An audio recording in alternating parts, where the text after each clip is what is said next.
रस है।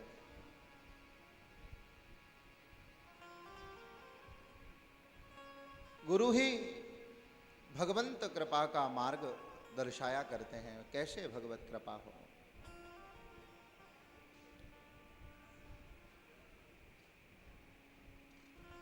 और मैं निवेदन कर रहा था, इंद्र से अपराध हुआ, गुरु रूठ गए और परिणाम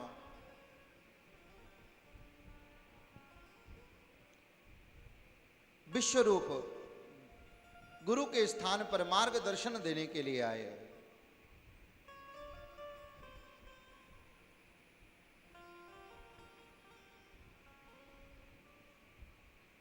इंद्र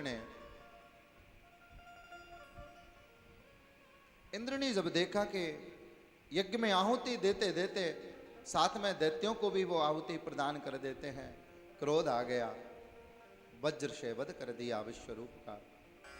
ब्रह्म हत्या लगी। उस ब्रह्म हत्या को श्री ब्रह्मा जी महाराज ने 4 स्थानों में बांट दिया।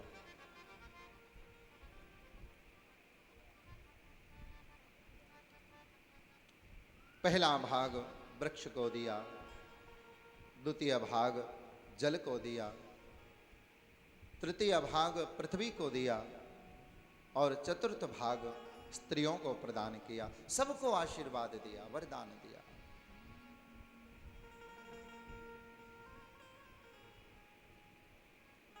पुनः गुरु आए हैं और जीवन में पुनः मंगल लौट करके आया है। पूज्य गुरुदेव सुखदेव निवेदन करते हैं, भगवान के दिव्य पार्षद जय और विजय। एक बार प्रेम से कहिए श्रीनाथे। नहीं, अभी आनंद नहीं आया, दिल से कहना पड़ेगा श्रीनाथे। जय और विजय दोनों हिरण्यकश्यपु और हिरण्याक्ष बने। हिरण्याक्ष का वध भगवान ने वराह अवतार धारण करके किया। अब हिरण्यकश्यपु भाई के वध का बदला लेने के लिए द्रोणागिरी पर्वत पर तपस्या करने गया।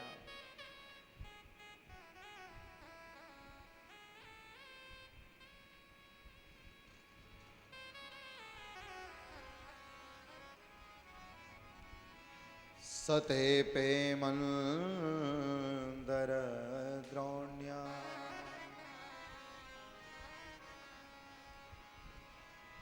तपः परम दारुण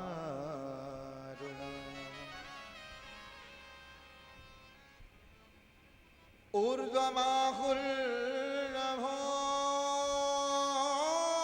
दृष्टि पादांगुष्ठाश्रतो वने। ऊर्ध्वबाहुर्नभो दृष्टि, आकाश की ओर देखते हुए ऊर्ध्व बाहु हाथों को ऊपर करके एक पैर पर खड़े होकर के तपस्या कर रहा है। वरदान मांगने ब्रह्मा से। ब्रह्मदेव प्रसन्न हो गए, वरदान दिया। मांगा तो अमरता का वरदान था, अमर बना दो मुझे, लेकिन कहते भैया अमर नहीं बना सकता, अमर तो मैं भी नहीं हूं, तुझे कैसे अमर बनाऊं। तो अच्छा मुझे वरदान दे दो, मैं दिन में मरूं न रात में मरूं, ऊपर मरूं न नीचे मरूं, अस्त्र से शस्त्र से देव से मनुष्य से गंधर्व से मेरी मृत्यु न हो, 12 महीने में मेरी मृत्यु न हो। जितने भी वरदान मांगे ब्रह्मा जी ने तथास्तु कह दिया।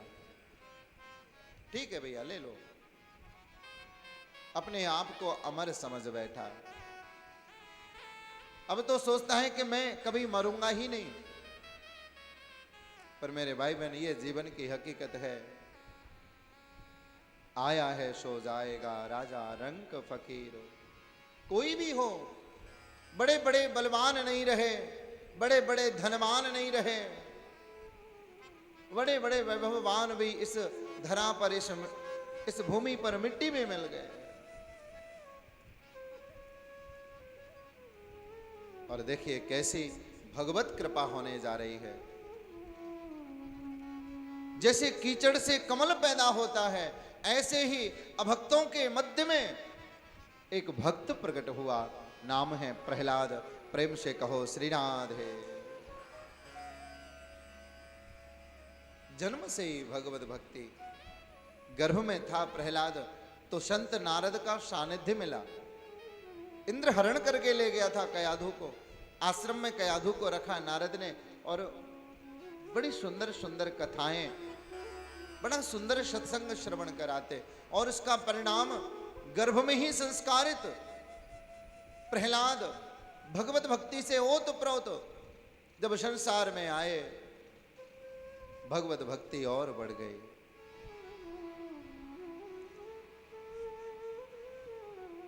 पिताजी ने विद्यालय में पढ़ने के लिए भेज दिया। छोटे से प्रहलाद एक दिन लौट करके आए और पिता ने दौड़ करके गोदी में उठा लिया और लाड से प्यार से पूछने लगे, पुत्र तूने क्या पढ़ा? तुम्हें गुरुजी ने क्या पढ़ाया? तुमने जो सबसे अच्छी शिक्षा आज तक प्राप्त करी हो, वो सबसे अच्छी शिक्षा मुझे बताओ। प्रहलाद जी कहते हैं, पिताजी जिस स्कूल में आपने मेरा एडमिशन कराया है ना, वहां तो कुछ अच्छा सिखाया ही नहीं जाता। हाँ। वो तो दानवों का विश्वविद्यालय है।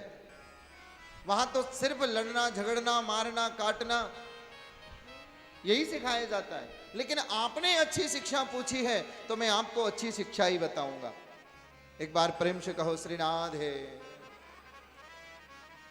आपने अच्छा पूछा है ना, तो मैं आपको अच्छी शिक्षा बताऊंगा। पिताजी, इस संसार में मोह माया के बंधनों में बंधा हुआ ये जीव माया के चक्कर से, माया के मोह से बंधन की तरह माया इस जीव को नाच नचाती है और माया के बंधन में बंधा हुआ ये जीव मुक्त नहीं हो पाता। पिताजी, जीव को चाहिए कि वो भगवत स्मरण करे, भगवत भक्ति करे। कि सो माया बस भय हो गुसाई, बध्यो कीर मरकट की नाही। मरकट की तरह, बंदर की तरह, जैसे मदारी बंदर को नाच नचाता है, माया भी नाच नचाती है। पिताजी, भगवत भक्ति ही इस माया के बंधन से छूटने का एकमात्र सरल उपाय है। माया के बंधनों से छूटना है तो भगवान प्रभु श्री राधा रमण लाल के चरण कमलों की भक्ति प्राप्त कर लो, उनके चरणों की रति प्राप्त कर लो। मन माया में रहेगा जब तक आप उनके चरण कमलों से दूर रहोगे। और पिताजी, आप जानते हो भक्ति कैसे करी जाती है। हम दैत्य कुल में उत्पन्न हुए हैं, हमें भक्ति से कोई लेना देना नहीं, मतलब नहीं। लेकिन मैं यही कहूंगा, इस जीवन का सार केवल भगवान श्री कृष्ण के चरण कमलों की भक्ति है। और भक्ति 9 प्रकार से करी जाती है। भक्ति की 9 सीढ़ियां हैं। कि श्रवणम कीर्तनम विष्णु, स्मरणम पाद सेवनम,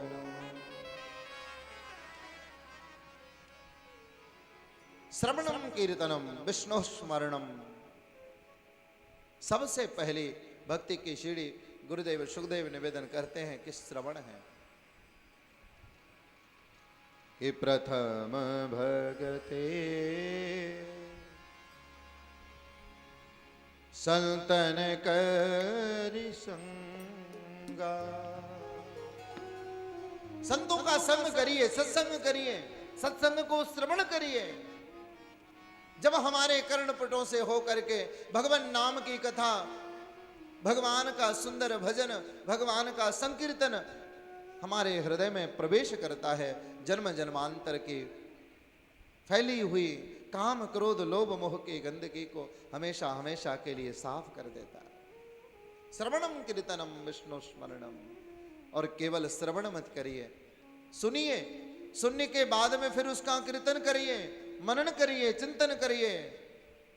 और जब घर पहुंच जाए ना तो विष्णु स्मरणम। जो आप कथा सुन करके गए हैं, जिस हरि की आपने कथा सुनी है, जिन नारायण की कथा आपने सुनी है, उनको याद करिए, उनका स्मरण करिए, उनके गुणों का, उनकी लीला का, उनके चरित्र का सुमनन करिए, याद करिए।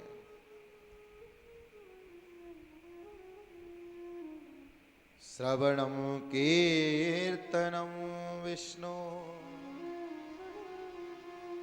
स्मरणम पाद सेवनम अर्चनम बंदनम दास्यम सख्यम आत्मनिवेदयन्।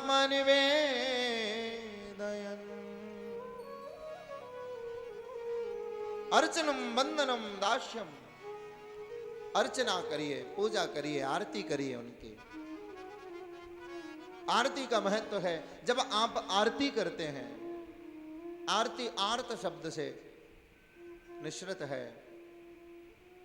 जब हम आरती उतारते हैं तो अपने इष्ट के कष्टों को अपने ऊपर धारण कर लेते हैं। आरती करने के पश्चात में आरती को लेने की परंपरा है, सिर पर धारण करने की परंपरा है। माने हम अपने इष्ट के कष्टों को उतार करके फिर उनके कष्टों को अपने शीश पर धारण कर लेते हैं। हे मेरे नाथ, हे मेरे स्वामी, आपको कोई कष्ट न हो, आपके सारे कष्ट मेरे ऊपर आ जाएं।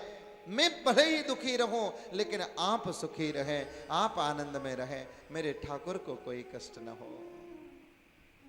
अर्चनम बंदनम। वंदना करिए, हृदय के भावों को प्रभु के सामने प्रेरित करिए और बन जाइए चाकर, बन जाइए नौकर, बन जाइए सेवक मेरे नंद नंदन गोविंद के। कहना सरल है लेकिन दास बनना बड़ा कठिन है। लोग कहते हैं, हे गिरधारी, हे बनवारी, मन चाकर राखो जी, मुझे नौकर बना लो। कहना आसान है लेकिन बनना बड़ा कठिन है। मंदिर में सूट बूट टाई पहन करके गए, थोड़े से झुक करके हाथ जोड़ करके प्रणाम कर लिया, कपड़े गंदे नहीं हो जाएं इसलिए घुटने भी नहीं टेकते। आप दास नहीं बन सकते। महाराज, दास तो खो जाता है। महाराज, दास तो अपने आप को इतना तुच्छ बना लेता है, छोटा बना लेता है कि मुझसे छोटा कोई हो है ही नहीं। कि मौसम कौन कुटिल खल कामी। कौन होगा मेरे समान कुटिल, कौन होगा मेरे समान। मैं तो इतना निकृष्ट हूं, लेकिन मेरे राम, तेरी कृपा का कोई हिसाब नहीं है।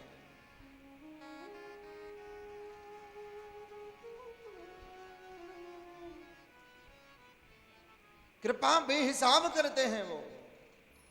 दास बन जाए कोई, छोटा बन जाए, और कहते हैं छोटा बन करके ही कुछ पाया जा सकता है, आप बड़े बन करके नहीं पा सकते। सख्यम आत्मनिवेदनम। भगवत भक्ति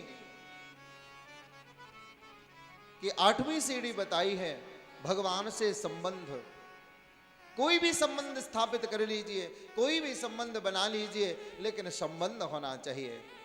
और सबसे अच्छा संबंध पूज्य गुरुदेव सुखदेव ने सखा का बताया, मित्र का बताया, दोस्त का बताया। कि भैया भगवान को आप कुछ नहीं बना सकते तो अपना सखा ही बना लो, मित्र ही बना लो, क्योंकि आपको आत्मनिवेदन करना है। आपको वो सब कहना है जो आप किसी से नहीं कह सकते, आज तक किसी से नहीं कहा।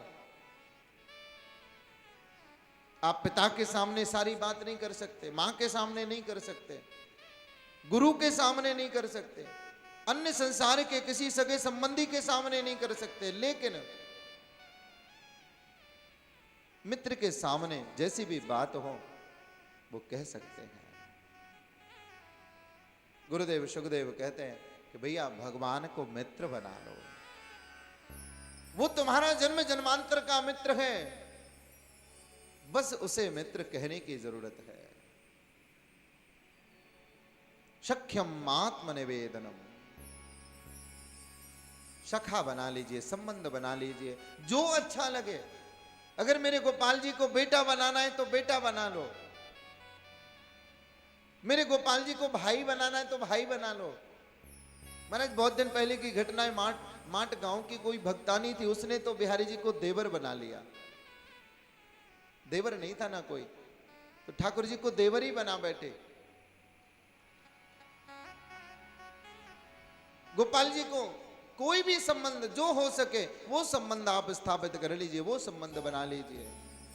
सख्यम आत्मनिवेदनम, और कर दीजिए आत्मनिवेदन। एक बार प्रेम से कहो श्रीनाथ है, श्रीनाथ है।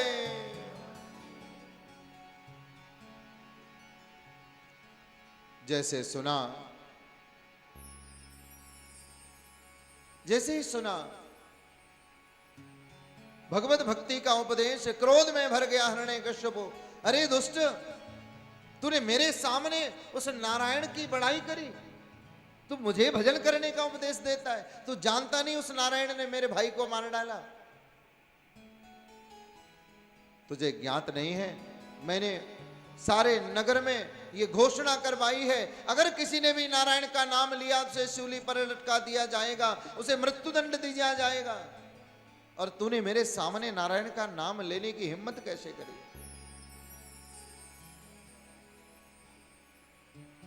प्रहलाद ने हाथ जोड़ लिए, पिताजी यही जीवन का सार है।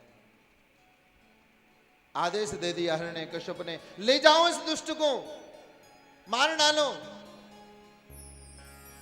ले गए प्रहलाद को पकड़ के पहाड़ के ऊपर, बोले पहाड़ से फेंक देना, मर जाएगा। दैत्यों ने पकड़ रखा है, प्रहलाद को फेंकने वाले ऊंचे पहाड़ से फेंकने वाले हैं।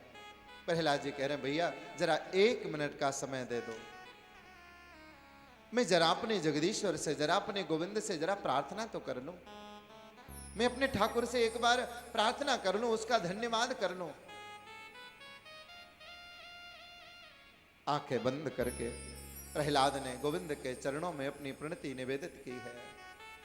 हे ठाकुर, हे नंद नंदन, मैं अपने इस छोटे से जीवन काल में आपकी कोई सेवा नहीं कर पाया।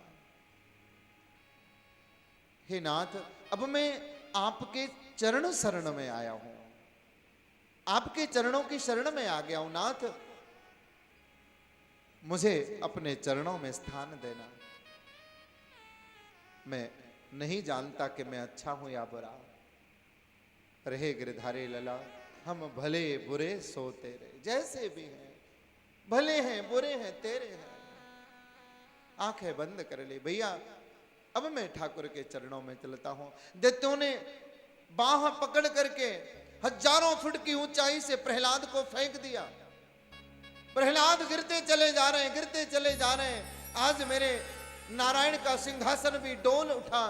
दौड़ पड़े जगन्नाथ, अपने लंबी भुजाओं को लेकर के गिरते हुए प्रहलाद को भगवान ने अपनी भुजाओं में उठा लिया। गिरते हुए प्रहलाद को रोक लिया भुजाओं में। प्रहलाद को लगा था कि मेरी जीवन लीला समाप्त हो जाएगी, लेकिन यहां भैया जिसका रक्षक जगदीश्वर हो, भला उसका कोई क्या बाल बांका कर सकता है? कितने बार मारने का प्रयास किया, पहाड़ से नहीं मरा, जहर पिलाया, कांटों पर सुलाया, लेकिन बाल विवाह का, कांटे भी फूल बन गए, बाल विवाह का नहीं हुआ। कि पर्वतों की चोटियों से गिराया भी गया, कि फिर सुलाया कंटकों पर जिस्म सारा सी गया।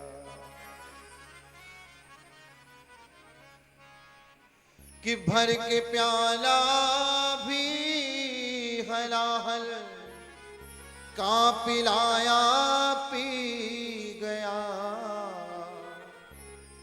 मौत से हर तौर लड़कर ये भक्त बालक जी गया।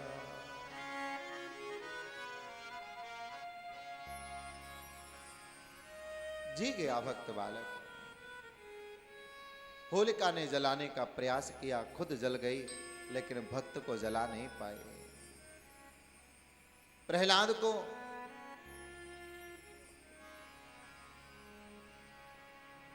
दोबारा स्कूल भेज दिया, बोले शायद ये सुधर जाए। शुक्राचार्य ने समझाया, ये बड़ा प्रतापशाली बालक है महाराज, अगर इसकी बुद्धि फिर गई ना तो ये दैत्य कुल का उद्धार कर देगा, कल्याण कर देगा, एक बार और क्षमा कर दो इसे। क्षमा कर दिया। विद्यालय की ओर पढ़ने चले। विद्यालय में विद्यार्थियों ने घेर लिया। प्रहलाद से कह रहे, अरे प्रहलाद, तेरी माँ को अच्छा नहीं लगता, तेरे पिता को अच्छा नहीं लगता, तेरे परिवारी जनों को अच्छा नहीं लगता, तो तू भजन करता ही क्यों है? तू उस नारायण का नाम लेता ही क्यों है? प्रहलाद कहते हैं, भैया आपको भी भगवान का भजन करना चाहिए। अरे क्यों भजन करें हम उसका? भगवान क्या खाने को दे जाता है क्या? खेत से अन्न पैदा होता है, हमारे जो जरूरत की सामग्री है वो हमारे माता पिता हमें उपलब्ध कराते हैं, सारी सुख सुविधा हमें वो देते हैं, हम क्यों करें भजन? प्रहलाद समझा रहे हैं, भैया भगवान जो दे रहे हैं ना उसका कोई मूल्य नहीं है। परमात्मा ने जो दिया है वो बड़ा बहुमूल्य है, और हम कितने निकृष्ट हैं, हमने एक बार भी परमात्मा का धन्यवाद नहीं किया। हो सकता है आप रोटी के बिना रह सको, हो सकता है आप वस्त्रों के बिना रह सको, घर मकान दुकान के बिना रह सको, लेकिन भगवत कृपा के बिना जीवन एक क्षण भी नहीं है।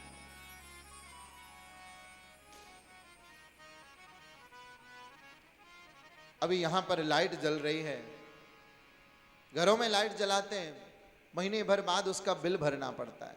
इतना प्रकाश खर्च किया, इतनी लाइट खर्च करी, लेकिन भगवान श्रीमन नारायण सुबह सुबह बड़ी सी हेलोजन जला करके रख देते हैं, आराम से काम करते हैं।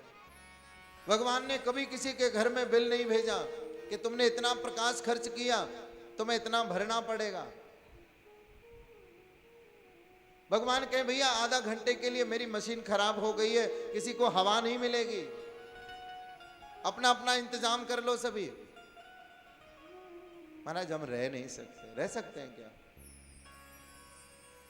अभी यहां बैठे बैठे ऑक्सीजन ले रहे हैं, लेकिन जब कोई बीमार हो जाए, हॉस्पिटल में उसे एडमिट किया जाए और फिर उसे ऑक्सीजन दी जाए, तब पता लगता है इसकी कीमत क्या है।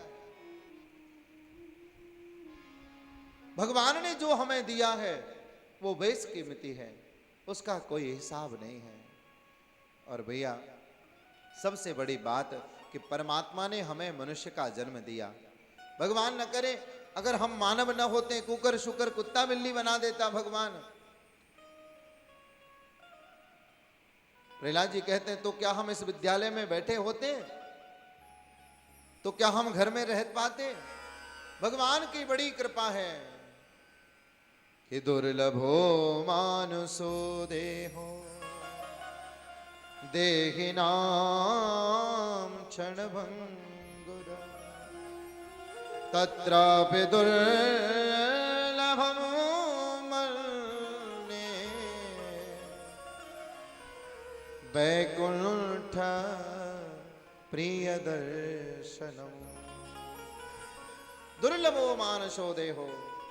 ये भैया मनुष्य शरीर बड़ा दुर्लभ है, बड़ी मुश्किल से मिला है। तत्रापि दुर्लभम मन्ये वैकुंठ प्रिय दर्शनम।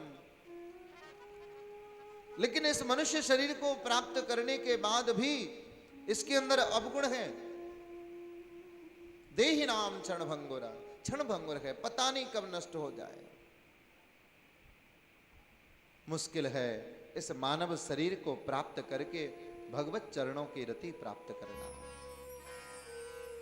भगवान श्री हरि नारायण के दर्शन प्राप्त करना।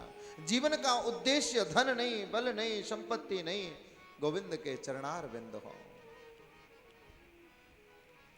दित्य बालक कहते हैं भैया ठीक है, भजन करना चाहिए, नाम लेना चाहिए, बुढ़ापे में ले लेंगे। बुढ़ापा तो इसीलिए होता, और करेंगे क्या बुढ़ापे में? हम बैठे बैठे नाम ही जपेंगे। बोले क्षमा करना, बुढ़ापे में भजन नहीं होगा। तो बोले कुमार आचरित प्राज्ञ हरिरण्यत विडम्बनम। कुमार अवस्था से भजन करना शुरू करोगे तब तो हो सकता है बुढ़ापे तक भजन करते करते आप सब कुछ संभाल पाओ। लेकिन अगर बुढ़ापे में भजन करने निकलोगे तो भजन नहीं कर पाओगे, क्योंकि कफवात पित्त की अनेकानेक बीमारियां लग जाएंगी। और अंगम गलितम पलितम मुंडम दसन विहीनम जातम तुंडम वृद्धोयापि गृहीत्वा दंडम तदपि न मुच्यते आशा पिंडम भज गोविंदम भज गोविंदम गोविंदम भज मूढ़ मते। गोविंद का भजन करिए। अंगम गलितम पलितम मुंडम दसन विहीनम जातम तुंडम। अंग प्रत्यंग ढीले पड़ जाएंगे बुढ़ापे में, कफवात पित्त बीमारियां बढ़ जाएंगी, पलितम मुंडम सिर हिलने लग जाएगा, दसन विहीनम दांतों से विहीन मुख हो जाएगा, डंडा हाथ में आ जाएगा, कमर झुक जाएगी, मुंह की हवा निकल जाएगी। हाँ, शब्द ठीक ठीक नहीं आएंगे।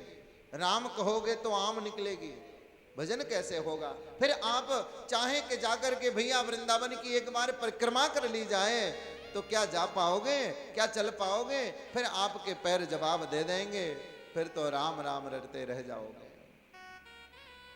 भैया इसलिए एक ही बात कहूंगा, भजन करिए। इस जीवन का कोई भरोसा नहीं है, इस जीवन का कोई भरोसा नहीं। आज जो सांस चल रही है वो कल आवे न आवे, आए न आए, कोई भरोसा नहीं। आज समय है, अभी समय है, यही समय है जिस समय को हमें सार्थक बनाना है। एक बार सब प्रेम से कहिए श्री राधे।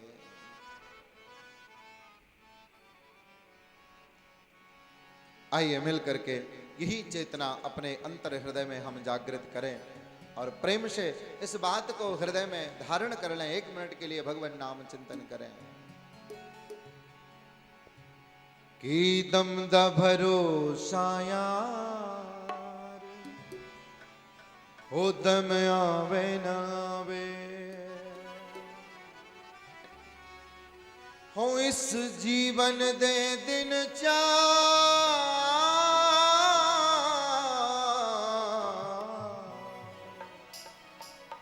हाँ इस जीवन के दिन 4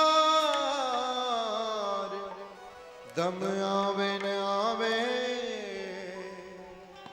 और भाव से कहिए कि दम दा भरोसा यार, दम आवे न आवे, कि दम दा भरोसा यार, दम आवे न आवे, कि दम दा भरोसा यार, दम आवे न आवे, दम दम दा भरोसा यार, दम आवे न आवे। इस जीवन के दिन 4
दम द भरोसाया दम आवे न आवे, दम द भरोसाया दम आवे न आवे। इस जीवन दे दिन इस जीवन के दिन आवे न आवे, ये दम द भरोसाया दम आवे न आवे, दम द भरोसाया दम आवे न आवे।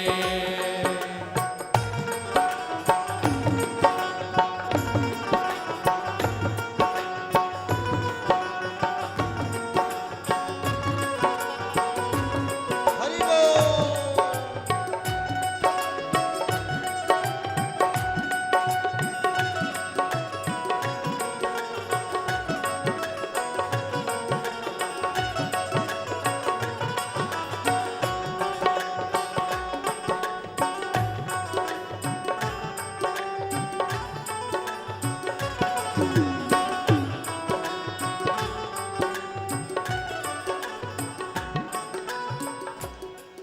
हो माया दा तू करना,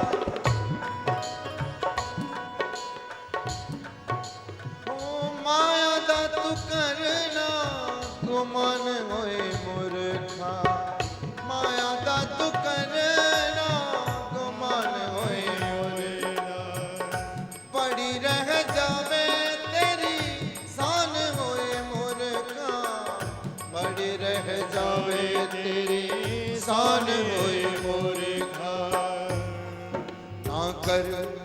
ना कर जीवन बेकार दम आवे न आवे, ना कर जीवन बेकार दम आवे न आवे, इस वक्त है सोच विचार,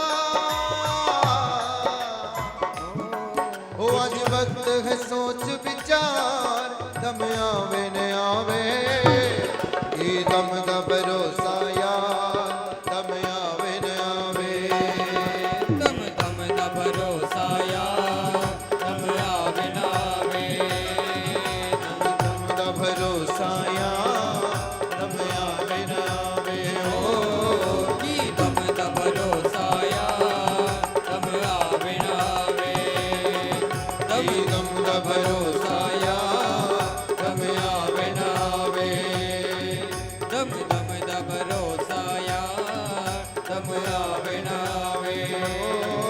दम दम दम आवे ओ दम आवे न आवे।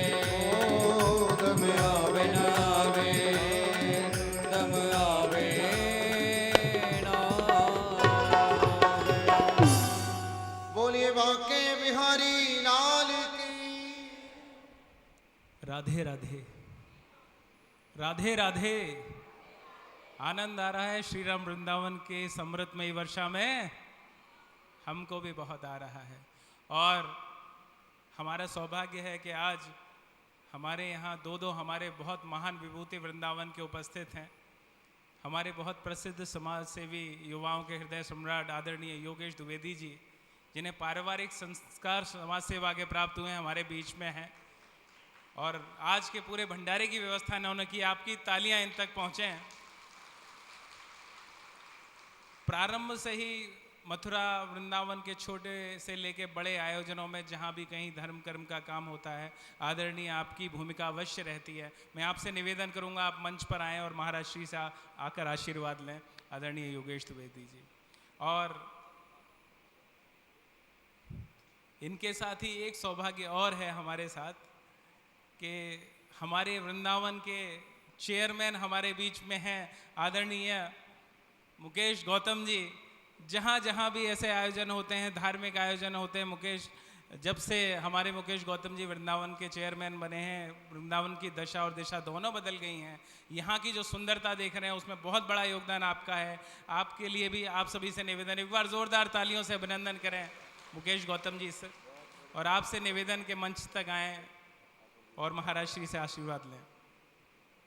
भैया शुभम चौधरी भी योगेश जी के साथ मंच तक आ जाएं। और आप सबके लिए शुभ सूचना के परमार्थ के कार्य में ये भी पीछे नहीं रहते। कल के भंडारे की पूरी व्यवस्था आदरणीय मुकेश गौतम जी ने ली है। आपकी तालियां इनके अभिवादन करें, अभिनंदन करें श्री मुकेश गौतम जी। और मैं निवेदन करूंगा हमारे आज के मुख्य अतिथि योगेश जी हमारे बीच में, वो 2 शब्द कहें।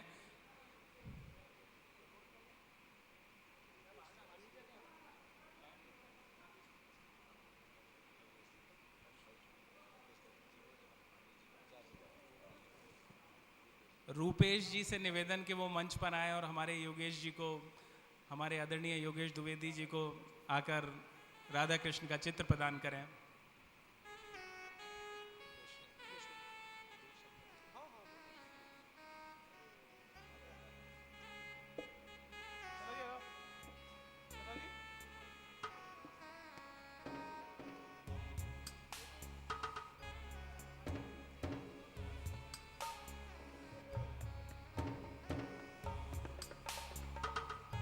आचार्य हेमंत पांडे जी से निवेदन करूंगा कि वो आएं और हमारे मुकेश गौतम जी का स्वागत करें राधा कृष्ण का चित्र देकर। आपसे निवेदन, 2 शब्दों के लिए मैं निवेदन करना चाहूंगा हमारे शहर के समाज सेवी श्री योगेश द्विवेदी जी से। एक बार तालियों से अभिनंदन कीजिएगा पुनः।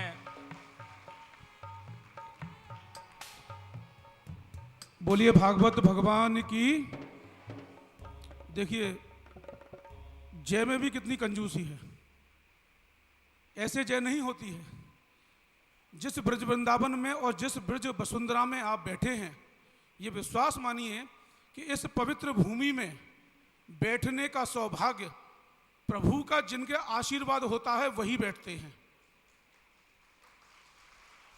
तो आप लोगों से कहूंगा, जय ऐसे हमारे ब्रज में नहीं बोली जाती। हमारे ब्रज में जय बोली जाती है दोनों हाथ ऊपर करके। दोनों हाथ ऊपर करें जितने मेरे भक्तजन हैं। प्रभु ने 2 हाथ दिए हैं आपको। और अब बोलिए, बोलिए भागवत भगवान की। गुरुजी आनंद आया। ऐसी ही जय बोलते रहिए आप यहां पर, क्योंकि देखिए जिस श्री भागवत भगवान का आप प्रसाद ग्रहण कर रहे हैं, मनुष्य जीवन के अंदर में जन्म लेना और जाना, ये एक बहुत बड़ा कड़वा सच है। इंसान कब जन्म लेगा ये तो मालूम है, लेकिन इंसान कब जाएगा उस पल की नहीं मालूम।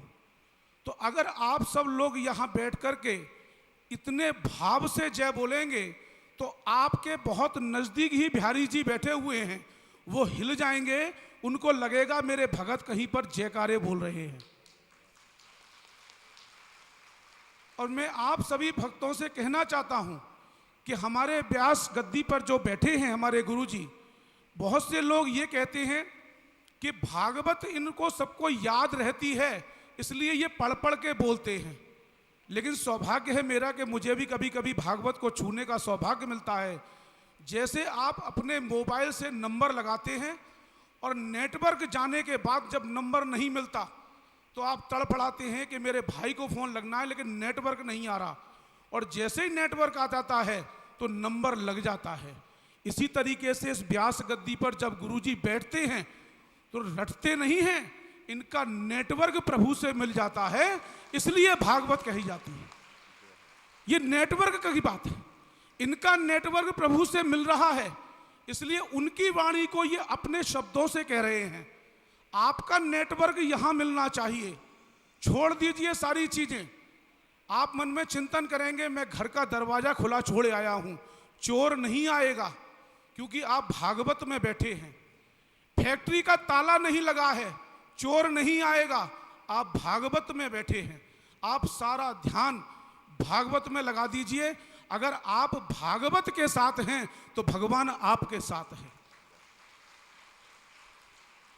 भगवान हम लोगों को जब परेशानी आती है तो हम सीधे ऊपर ऐसे करके कहते हैं, हे प्रभु तू हम पर दया कर, यही कहते हैं।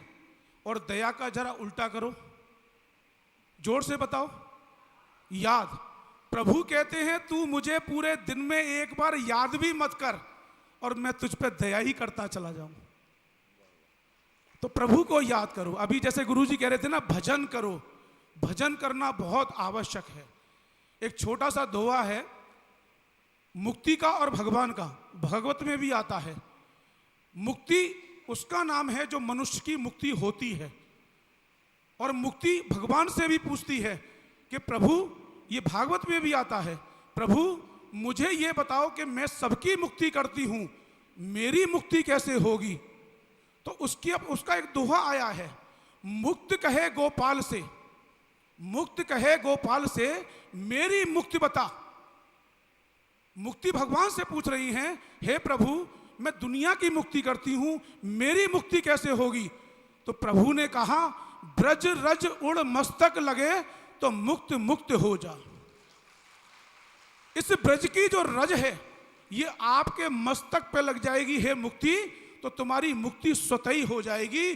तो इसीलिए इस पूरे ब्रज वृंदावन की जो पवित्र रज है, ये राधा रानी और भगवान श्री कृष्ण की रज है। इस रज को मस्तक पे लगाने से अगर हमें मुक्ति मिल सकती है तो यहाँ तो साक्षात भगवान विराजमान हैं, इनको सुनने से तो हमको मुक्ति से भी बड़ी मुक्ति मिल सकती है। तो जब हमारे गुरुजी कहें ताली बजाओ तो ताली बजानी चाहिए, जब हमारे गुरुजी कहें जय बोलो तो आपकी आवाज माइक से ज्यादा आनी चाहिए गुरुजी। ऐसी ही हमारी भागवत, और इस भागवत को सुनने का सौभाग्य आपसे सत्य बता रहा हूं, जितने भी जजमान यहां पर आए हैं, उनके परिवार यहां पर आए हैं, मूल पीठ पर ये ब्राह्मण जो बैठे हैं, ये जितने ब्राह्मण यहां बैठे हैं, आप विश्वास मान लेना, ये ब्राह्मण नहीं, ये साक्षात ब्रह्म बैठे हैं। और आप ब्रह्म के बीच में बैठे हैं, तो जो व्यक्ति ब्रह्म के बीच में बैठा है, आप सोच लीजिए कि आपके ऊपर कोई आपत्ति आने वाली नहीं है। तो इसीलिए भागवत का स्मरण करिए, और जो भागवत में गुरुजी आपको बताएं उसे घर में भी रटिए। हम लोग घर में पाठ करते हैं ना, घर में पाठ करते हैं, मन में सोच रहे हैं गैस पर दूध रखा है, दूध कहीं निकल नहीं जाए। नहीं, दूध निकलना है, निकलने दो, प्रभु में ध्यान लगाओ, प्रभु की नजरों में नहीं, प्रभु के चरणों में नैनो दो। कहते हैं ना कि हम गुरु का हाथ क्या पकड़ें, गुरु तुम मेरा हाथ पकड़ लो। हम गुरु का हाथ पकड़ेंगे तो हाथ छोड़ देंगे, लेकिन गुरु अगर हमारा हाथ पकड़ ले तो कभी छोड़ने वाला नहीं है। तो मैं आप सब लोगों को बहुत बहुत, सभी जजमानों को धन्यवाद देता हूं। आदरणीय गिरधारी शुक्ला जी को, शुभम चौधरी जी को रोज मुझसे कहते थे, क्षमा चाहूँगा गुरुजी, व्यस्तता के कारण नहीं आ पाया, लेकिन मैं भी आप लोगों के साथ भाग्यशाली हूँ कि मुझे भागवत सुनने का और छूने का सौभाग्य मिला। तो मैं आप सबको बहुत बहुत धन्यवाद देता हूँ इस पवित्र ब्रज भूमि में। और एक बार जोरदारी से जयकारा और हो जाए, हाथ उठा के, ब्रज में हाथ उठाते हैं सब लोग, कहते हैं ना जय जय श्री राधे, जोर से हाथ उठाइए सभी लोग, बोलिए जय जय श्री। अभी आनंद नहीं आया, दोबारा होना चाहिए। अच्छा, इधर से नहीं बोलेंगे, पहले इधर से बोलेंगे। हाथ उठाइए दोनों, बोलिए जय जय। अब इधर से बोलेंगे, बोलिए जय जय। अब दोनों बोलेंगे, हाथ उठाइए, बोलिए जय जय। अब आनंद आया। बहुत बहुत आप सभी के चरणों में प्रणाम, भगवत भगवान को प्रणाम, गुरुजी को नमन, बहुत बहुत धन्यवाद। ये सभी ब्राह्मण आपके अंदर भक्ति के भावों को भरने के लिए बैठे हैं। अरे ये ऐसा ही नहीं बैठे, आप सभी के कष्टों को हरने के लिए बैठे हैं। बोलिए श्री राधे। और अब मैं निवेदन करूंगा 2 शब्द आदरणीय मुकेश गौतम जी से, वो आशीर्वाद स्वरूप कहें।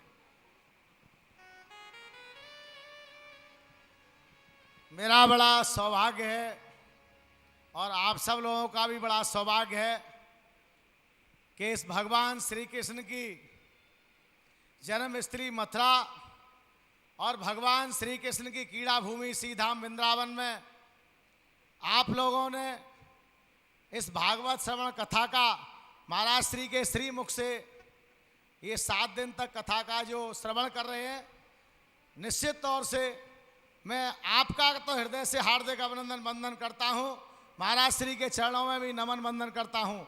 साथ ही हमारे इस वृंदावन नगर के बहुत बड़े धरोहर के रूप में और राधा रमण जो मंदिर प्राचीन मंदिर है और काफ़ी विख्यात मंदिर है, इसके सेवायत गोस्वामी महंत पद्मनाभ जी गोस्वामी जी का भी मैं चरणों में नमन वंदन करता हूँ।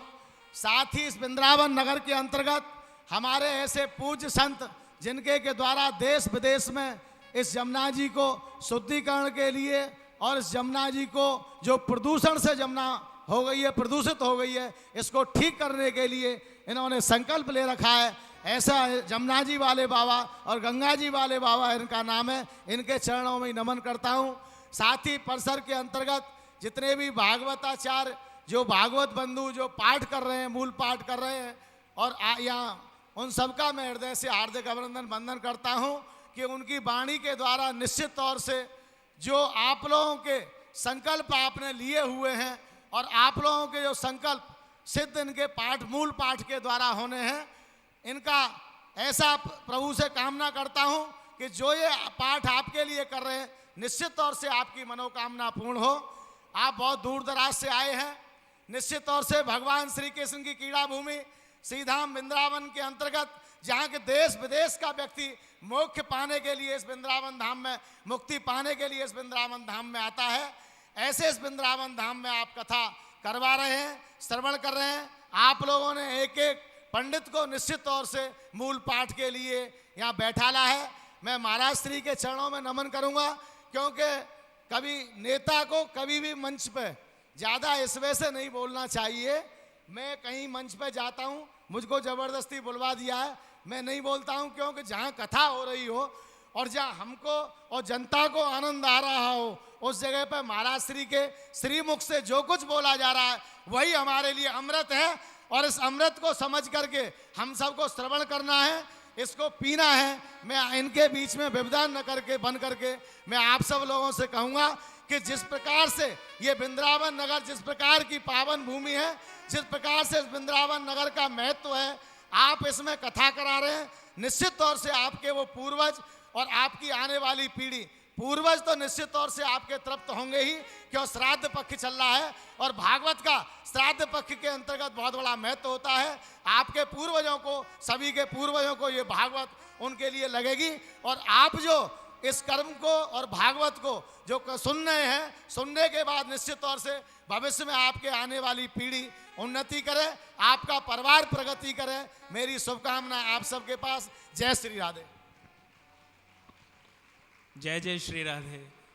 और बहुत बहुत अभिनंदन आदरणीय मुकेश गौतम जी का। कल के भंडारे की व्यवस्था इन्होंने स्वीकार की। एक बार आपकी तालियों से आशीर्वाद मिले आदरणीय मुकेश गौतम चेयरमैन जी को। और सांदी प्रशिक्षण संस्थान एवं श्याम प्रेम परिवार के इस आयोजन में आप सभी का पुनः स्वागत। थोड़ा सा लंबा ब्रेक हो गया, मैं पुनः निवेदन करूंगा महाराज जी से कि हमें पुनः उसी रसधार से जोड़ें। जय जय श्री राधे, जय जय श्री राधे। हरि बोल, हरि बोल।